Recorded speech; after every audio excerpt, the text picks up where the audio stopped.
बार बिहार में चर्चा का विषय बना हुआ है मुकेश सहनी को लेकर। बता दें, मुकेश सहनी जो है नीतीश कुमार के नेतृत्व में थे, लेकिन वहां से एक बार फिर से वो फिसल कर तेजस्वी यादव पे बड़ा भरोसा करके उनके पार्टी में शामिल हुए और बड़े ही धूमधाम से उन्होंने जो है एक्सेप्ट किया था तेजस्वी प्रसाद यादव को। और माना जा रहा था कि दो भाइयों का जोड़ी जो है चल रहा था बिहार में। लोकसभा में आप बाखूबी देख सकते थे, एक हेलीकॉप्टर में दोनों बैठकर भाईचारा जैसे नजर आ रहे थे। एक ही थाली में खाना पीना हो रहा था, एक ही साथ आना जाना हो रहा था।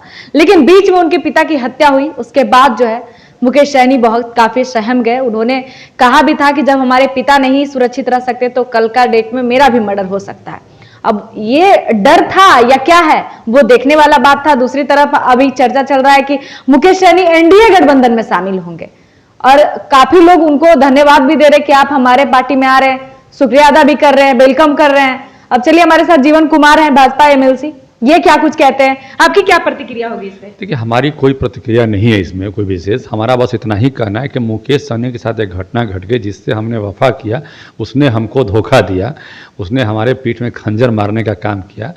वो पिताजी उनकी एक तरह से देखा तो उस परिवार में सबसे बड़े गार्जियन थे और गार्जियन की भूमिका निभा रहे थे और उस समाज पर विश्वास किया मुकेश सहनी ने, खासकर मुस्लिम समाज पर, और उसी समाज के व्यक्ति ने उनके पिताजी की हत्या करने का काम किया। ये बात देखकर कहीं ना कहीं जो हम देख रहे हैं बिहार में जिस तरह की चर्चाएं चल रही है कि मुकेश सहनी काफ़ी व्यथित है, काफ़ी दुखित है। आखिर हम करें तो आखिर हम विश्वास करें तो किस पर करें? तो इस बात को लेकर कभी बिल्कुल सशंकित हैं। और एनडीए में आएंगे तो आप शामिल करेंगे कि नहीं? देखिए मैं बता रहा हूँ कि एनडीए की आइडियोलॉजी को जो पसंद करेगा और एनडीए की आइडियोलॉजी को जो आगे बढ़ाना चाहेगा, हम राष्ट्र प्रथम की आइडियोलॉजी को लेकर चलते हैं। राष्ट्र प्रथम हमारा सिद्धांत है और जो भी राष्ट्र प्रथम के सिद्धांत को लेकर चलना चाहेगा तो हम उसको प्रणाम करेंगे। हम उसको प्रणाम करेंगे कि भाई आप देश को आगे लेकर चलना चाहते हैं। देश पहले है, व्यक्ति बाद में है। तो देश पहले का सिद्धांत कोई भी लेकर चलना चाहेगा तो हम उसको स्वागत करेंगे, चाहे कोई भी आदमी हो, व्यक्ति बाद में, आप जान लीजिए। और मुकेश सहनी के साथ तो ट्रेजेडी हो गया, खासकर मैं देखता हूं मुकेश सहनी को तो हम भी अंदर से काफी दुखित हैं। अच्छा, बांग्लादेश में जो अभी चल रहा है उसको लेकर क्या लग रहा है, भारत देश पे क्या प्रभाव पड़ेगा? आपसी जो भाईचारा था, बांग्ला हमारा पड़ोसी देश था, लेकिन शेख हसीना को जब प्रस्थान भारत में मिला उसके बाद जो वहां के लोग हैं काफी ज्यादा अपना गुस्सा दिखाए, उग्र दिखाए, महिलाओं के साथ जो हुआ, क्या लग रहा है प्रभाव पड़ेगा भारत पे? देखिए, हम इतना ही कहना चाहेंगे कि बिहार की संप्रभुता, बिहार की सुरक्षा, भारत की संप्रभुता, भारत की सुरक्षा हमारा हर भारतीय का मौलिक दायित्व होना चाहिए। और वो चाहे किसी भी दल से हो, चाहे वो आरजेडी से हो, जदयू से हो, भाजपा से हो, कोई भी दल हो, उनकी हर आदमी की, उसके हर दल के व्यक्ति का, चाहे हिंदू हो, मुस्लिम हो, सब लोगों का ड्यूटी है, हिंदुस्तान का हर एक लोगों का, कि भारत की सुरक्षा के प्रति वो गंभीर रहें, क्योंकि वो भारतीय हैं और भारत में जितनी उनकी प्रतिष्ठा है उतनी प्रतिष्ठा उनकी बाहर में हो नहीं सकती है। और भारतीय, हिंदू भी भारतीय हैं और हिंदुओं के साथ जो घटना घटी है हम उसके लिए बहुत अंदर से चिंतित हैं। ये आज मैंने एक पेपर में बयान देखा कि वहाँ गृहमंत्री ने कहा कि हमें इस बात का बेहद दुख है कि हिंदुओं के साथ घटनाएं घटी है। तो इस बात को लेकर थोड़ा मन में तसल्ली हुआ कि कम से कम चलिए, हिंदुस्तान में हमारे प्रधानमंत्री ने भी ट्वीट किया था कि ये नहीं होना चाहिए और लोगों को ये देर से समझ में आया, लेकिन समझ में तो आया कि हमारे भारतीय वहाँ सुरक्षित हैं। मैंने देखा कि वहाँ पे एक अलग जो है बांग्लादेश की मांग हो रही, हिंदू समाज के द्वारा एक अलग वहाँ बांग्लादेश की मांग हो रही है। तो इस तरह की घटनाएं जो वहाँ घटी तो अंदर से एक चिंता भी हुआ कि इस तरह के कंडीशंस में आखिर लोग कैसे सर्वाइव करेंगे। बहुत लोगों ने तो ये भी कहा कि हमारे जो देश के प्रधानमंत्री हैं नरेंद्र मोदी, अगर इनका सरकार रहा तो भारत में भी ये घटना होते देर नहीं लगेगी। नहीं, ये सब बात नहीं है। ये नरेंद्र मोदी की सरकार है कि सभी योजनाओं में सभी जाति और सभी धर्म के लोगों को समाहित किया जा रहा है। 70 वर्ष से ऊपर जो आयुष्मान की योजना है उसमें हिंदू, मुस्लिम, सिख, ईसाई सबको उसका लाभ मिलना है। ये उनका दिन है, वो कॉमन फॉर ऑल हैं, वो कॉमन फॉर ऑल के सिद्धांत पर चलने वाले व्यक्ति हैं। आप जितनी भी योजनाएं हैं, चाहे आयुष्मान की योजना करें, राशन योजना की बात करें, राशन की योजना में सबसे अधिक किसको लाभ होता है? राशन योजना में सबसे अधिक लाभ तो अल्पसंख्यक समाज को होता है। तो डाटा में आ गया है, सर्वे में आ गया है। लेकिन प्रधानमंत्री जी को इन सब बातों से कोई मतलब नहीं है। मनरेगा में देखिएगा वो लोग सबसे ज्यादा लाभान्वित हैं, लेकिन इससे कोई मतलब नहीं उनको। जीवन जी, क्या कल्पना किया जा सकता है कि ये हमारे देश पर भी अगर ऐसा कुछ होने वाला? नहीं, ये सवाल ही नहीं उठता, प्रश्न ही नहीं उठता। इसमें रत्ती भर भी जो है ना, इसमें रत्ती भर भी कुछ ऐसा कुछ है ही नहीं। हमारा सिस्टम, हमारे लोग, हमारे सब कुछ अच्छा है।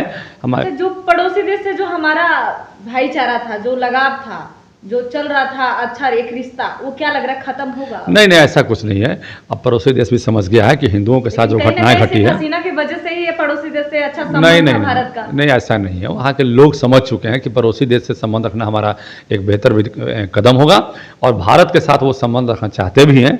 और भारत के हिंदू जो प्रताड़ित वहाँ किए गए हैं, ये चिंता भी अब उनके मन में आ गई है कि हिंदुओं के बहन बच्चियों के साथ जो घटनाएं घटी है, विचार हुई हैं, वो गलत हुआ है। इसलिए ऐसा कोई घटना नहीं होगा, हम जानते हैं, और आगे जो भी होगा अच्छा होगा। अच्छा, एक कंडीशन और एक लास्ट सवाल रहेगा कि यूपी में योगी का सरकार है, कहीं ना कहीं आपके ही है भाईचारा जो नरेंद्र मोदी का चलता है योगी सरकार से, तो कहीं ना कहीं वहां हिंदू मुस्लिम नहीं होता, लेकिन हमारे बिहार राज्य में हिंदू मुस्लिम होता है। क्या लगता है, इसमें भी कुछ कहना चाहेंगे? देखिए, ऐसा है कि हिंदू मुस्लिम तो करने का काम हम लोग करते नहीं है। भारतीय जनता पार्टी तो सबको लेकर चलने का, भारतीय जनता पार्टी सबको लेकर चलने का काम करती है, लेकिन तुष्टिकरण की नीति और हिंदू मुस्लिम करने वाले ये इंडिया गठबंधन के लोग हैं। अब खुलेआम मीडिया में बयान दे रहे हैं कि सिर्फ अल्पसंख्यक समाज केवल खुश हो जाए तो हम क्या से क्या कर दें। अरे भाई, तो आपने सुन लीजिए, जब उनकी पार्टी सत्ता में थी, जब उनके बाबूजी, क्या 17 महीने जब सरकार था, तो अल्पसंख्यक समाज के लिए कुछ नहीं किए, न तेजस्वी जी किए और न उनके बाबूजी किए। तो दोनों में से कोई कुछ नहीं किया, लेकिन वोट तो चाहते हैं वो। जब देखिएगा उनकी सरकार थी तो उनको सीटों नहीं दिया लोग 18%, वो तो 18% सीट देना चाहिए, लेकिन वो नहीं दिया लोगों ने, मैक्सिमम सीट दे दिया अपने यादव समाज को। तो सब कहानी मिला जुला के ऐसा है कि वो चाहते हैं कि सब कुछ मिले, लेकिन जो देने वाला है उसको चाहते हैं कि एक्सप्लॉइट कर लें। तो ऐसा नहीं ना होगा, समाज को लेकर चलना पड़ेगा आपको। आपको एक वोट से, केवल मुस्लिम समाज के वोट से आप चुनाव जीत जाइएगा, और हिंदू समाज का वोट नहीं देता आप चुनाव जीतिएगा? अरे भाई, आपके भी समाज में कई तरह के चीज़ें हैं, नहीं जीतिएगा। अब तो हो गया, अब तो यादव समाज मतलब कि बिफर रहा है। यादव समाज भी कर रहा है कि अलग अलग हो रहा है, उसमें कृष्णौद समाज को देखते हैं, मजरौट समाज को देखते हैं, उसमें कई समाज अपने आप में कर रहा है कि हम अलग हैं, हम अलग हैं, हम अलग हैं। तो कहाँ बात रह गया? ऐसा बात नहीं है। उस चुनाव में पिछले बार 22 सीट आया था, हमारी जब पहली बार एनडीए की सरकार बनी थी, हमको लगता है कि 22 सीट से भी कम सीट आएगी उनकी। चलिए, देखिए, जीवन कुमार ने प्रतिक्रिया दिया कि जिस तरीके से शेख हसीना भारत को प्रस्थान की, कहा जाता है कि हमारे भारत में जो लोग भी बाहर से आते हैं उसको अतिथि माना जाता है और उनका वेलकम बहुत ही अच्छे से होता है। भारत के प्रधानमंत्री ने भी ट्वीट पे कहा है कि बांग्लादेश में जो हुआ है बहुत ही गलत हुआ है, और बांग्लादेश के जो गृह मंत्री हैं उन्होंने निंदनीय किया है कि ये बहुत ही गलत हुआ और नहीं होगा, माफी मांगा है। लेकिन अब देखिए, बिहार में तेजस्वी यादव को लेकर चर्चा का विषय बना हुआ है। फिलहाल तमाम अपडेट के लिए हमारे साथ जुड़े रहे, धन्यवाद। तमसोमा ज्योतिर्गमय गुरुकुल शिक्षा मंदिर संस्थान के साथ बनाए अपना भविष्य। रेगुलर और प्रोफेशनल कोर्सेज, सेकेंडरी और senior secondary courses, law, teachers training courses, pharmacy and nursing के साथ पैरामेडिकल में डायरेक्ट एडमिशन पाए। वेबसाइट विजिट करें या दिए गए नंबर पर कॉल करें। हमारा पता है गुरुकुल शिक्षा मंदिर संस्थान, कल्याण चौक, DS कॉलेज रोड, कटिहार। हमारा वीडियो अगर आपको अच्छा लगा हो तो आप हमारे वीडियो को शेयर करें, लाइक करें, हमारे चैनल को सब्सक्राइब जरूर करें। धन्यवाद।